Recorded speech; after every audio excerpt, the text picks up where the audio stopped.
Hi there, Dr. Gary here on the road. We sell dental practices nationwide. We are dental practice brokers.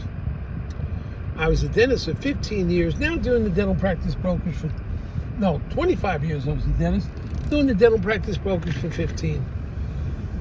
Let's get into today's topic. Buyer of a dental practice is super excited about the purchase,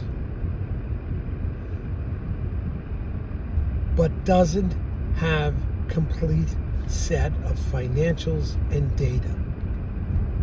What should they do to lock up the practice? We're going to get into that.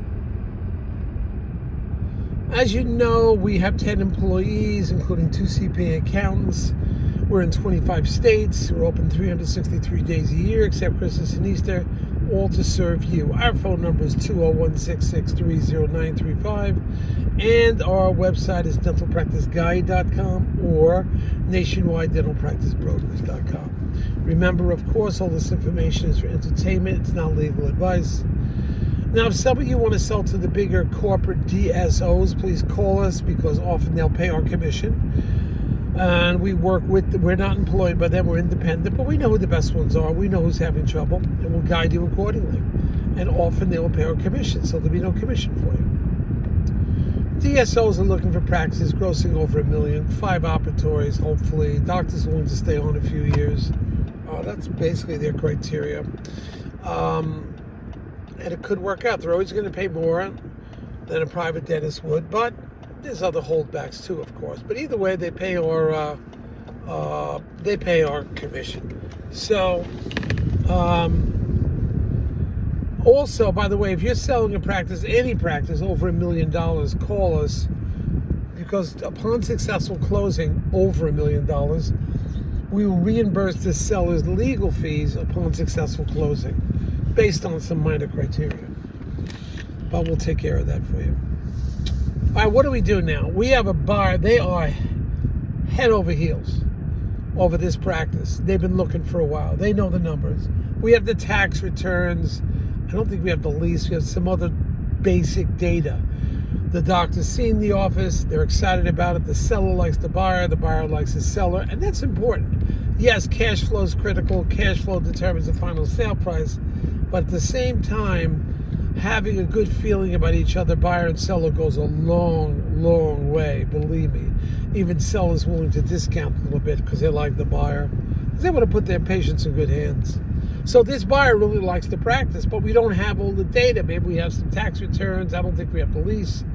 And it's inadequate information to make a qualified decision on the exact value. I understand that, but if you're really excited about a practice, you could put in a letter of intent, which is non-binding, and it's pending, getting all the other data.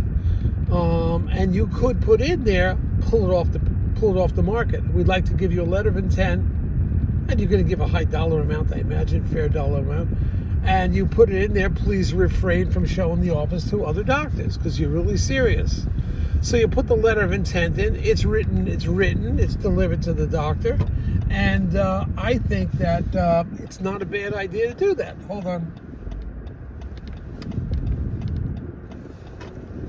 Because if you're that excited about the practice, and you have the tax returns, ultimately you'll get all the data which you and your accountants in the bank will need, and this freaking guy, excuse me, this guy's flashing me. Are you kidding me?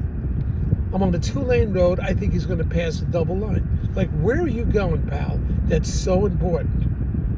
Gee, I can't believe this idiot. Sorry for that. Just expressing myself.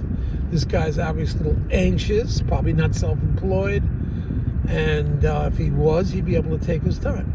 So he's not working on his dream. He's working on somebody else's dream, obviously, or he wouldn't be so anxious trying to move Dr. Gary here. Anyway, getting back to it. So you really like a practice. I'm telling you, you can put a letter of intent that is non-binding. That's all you need. Put that in, lock up the practice. And what the final price will be, I don't know. You don't have bank financing yet. I understand that. Your bank hasn't seen the whole package, so they can't make a final decision. So I understand that also. So, but if you really love the practice, you've been looking for a while, you got the tax returns, you can make an educated guess if this is what you want or not.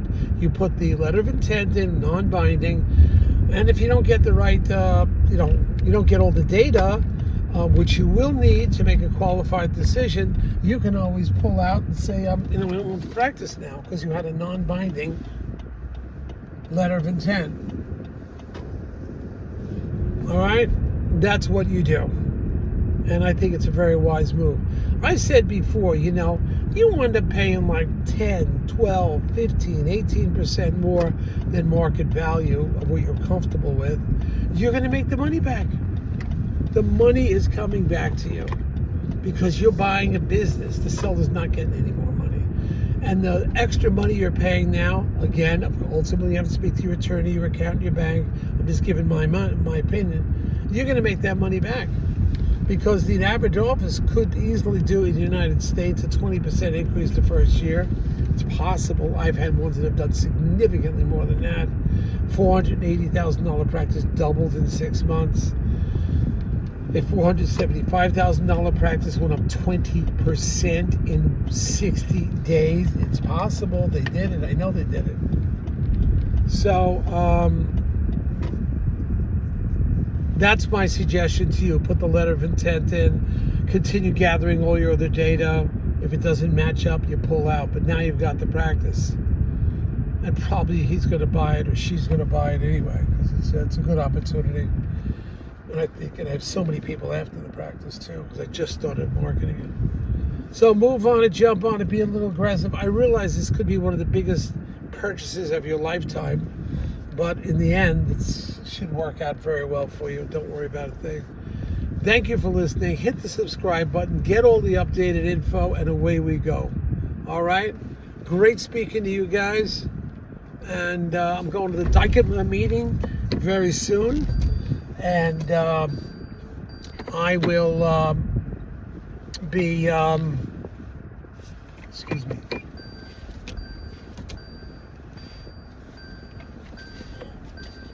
I got a great meeting coming up. It's a DSO meeting. I got a lot of contacts to meet. So, try to give you a report from that. Bye now.